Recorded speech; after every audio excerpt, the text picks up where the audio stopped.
Pinkie Pride couldn't have been a more needed episode to me. For a month now, I haven't been able to cover anything in Season 4, and my thoughts went something like this.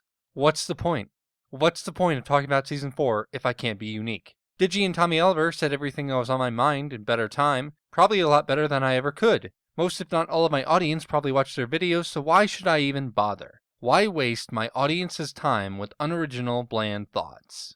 Pinkie Pride got rid of my mid-video making crisis though with a perfect rebuttal. Why should that stuff matter? Why should being unique determine whether you say something or not? Sure, there may be others who already said everything you would say. They might have said it more eloquently, and they might even be so popular that your audience is bound to have watched them. However, that doesn't mean you should devalue your own thoughts, abilities, and passion. Remember why you do this in the first place, because you simply like doing it.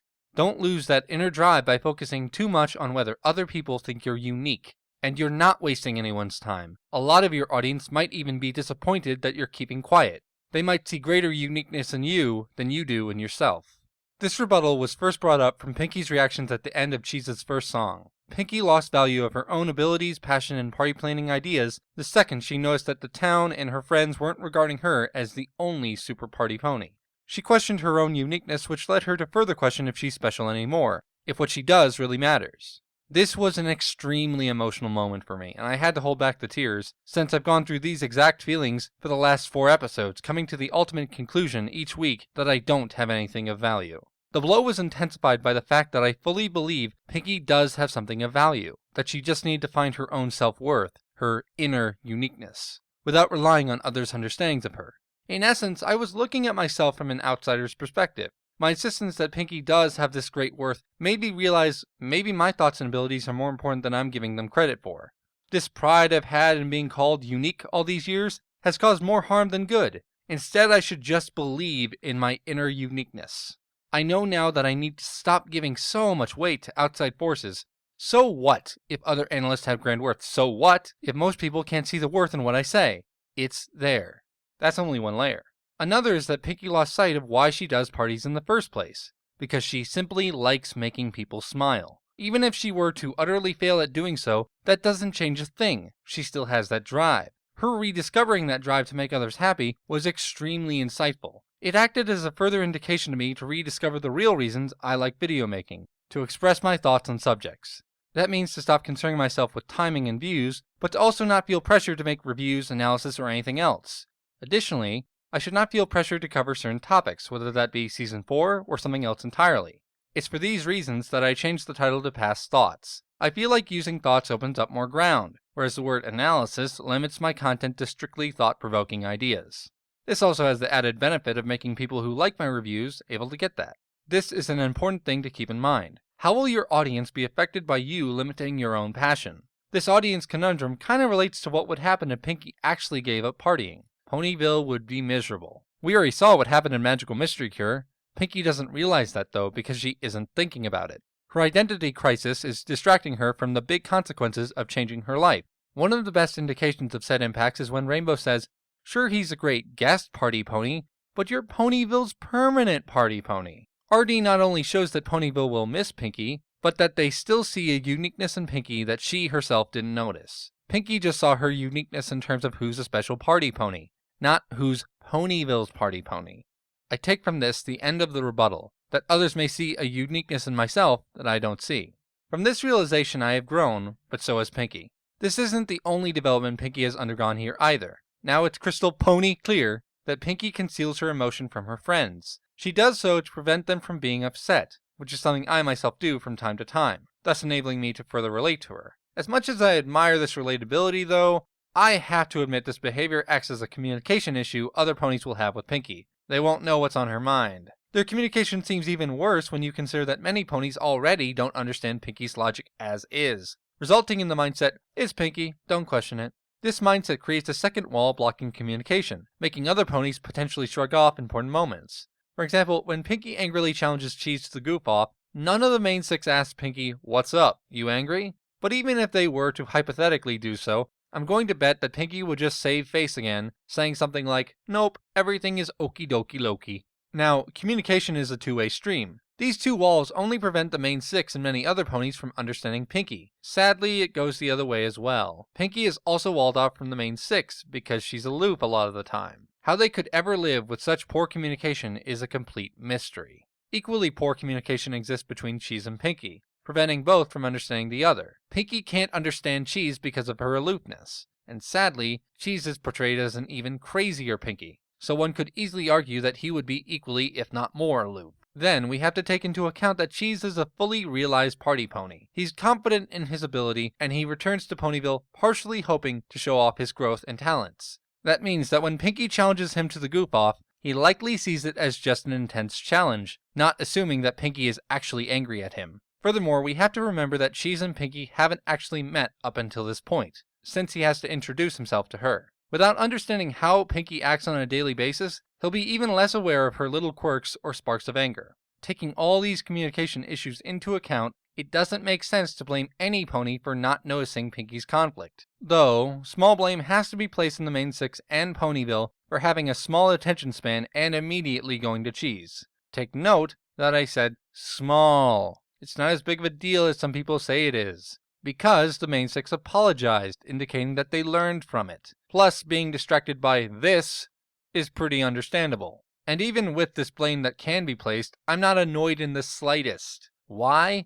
Because I like flaws. I want to see more flaws. When a flaw is added to a character, my interest in that character typically skyrockets, because I question the existence of negative qualities. For example, in Flight to the Finish, my mental reaction to Diamond Tiara went something like this. You bitch! Why did you do that? Wait, why did you do that? I'm interested. Show staff, show me more of this pony. I guess, in a sense, I like it when they're bitches. That sounded better in my head. In general, I question positive traits less, meaning that positiveness has to try harder with me. If a character has only positive traits, then those traits have to be more out there to get my interest. For example, Cadence kinda doesn't have any character flaws. All that we've seen is physical limits. Yet, I find her flawlessness 100 times more interesting than Flash Sentry's, because, unlike him, she's an Alicorn princess and ruler of the Crystal Empire. One boring high school character aside, Cheese Sandwich was a brilliant antagonist. Not only did Weird Al bring a lot of life into his character, but his motives are completely understandable given his backstory. That is, he was self-conscious and tried to show Pinkie his more positive light. He also has no bad blood against any of the characters, shows concern for Pinkie after she quits the goof-off, and even apologizes once he realizes that he accidentally caused harm. The execution of his character is perfect, making him seem like a crazier Pinkie Pie with a more active imagination, and his key has the most meaning out of any of the keys thus far. He supposedly got the rubber chicken at the party where Pinkie helped him realize his calling, and then, after going through this episode, he gives that same rubber chicken back to Pinkie as a memento, which I think is a nice way of saying thanks for everything. The simple story structure beautifully complements the episode's inner depth. For me, episodes are best when they have a simple structure with deep concepts. In such episodes, I get the most enjoyment out of both worlds. I can enjoy the episode at first because it's easy to follow, allowing me to fully understand the conflict and see my favorite ponies resolve it, and then I can enjoy it a second time after I start to analyze it and notice all the deeper concepts at play. Pinkie Pride is the definition of this type of episode. And like many simple structured episodes, Pinkie Pride has tremendous theming. By having fewer plot threads, it's able to make all the plot threads that are there connect so much better, creating this gorgeous overarching narrative. Fun fact, I actually used to call theming simple structure, because the two are so intertwined. Thank you, brain, for finally looking that term up. Theming really gets me immersed in the work, and with great theming, it literally feels like more time is going by. DHX, please do more of this, not more unimmersive threes of crowd shit.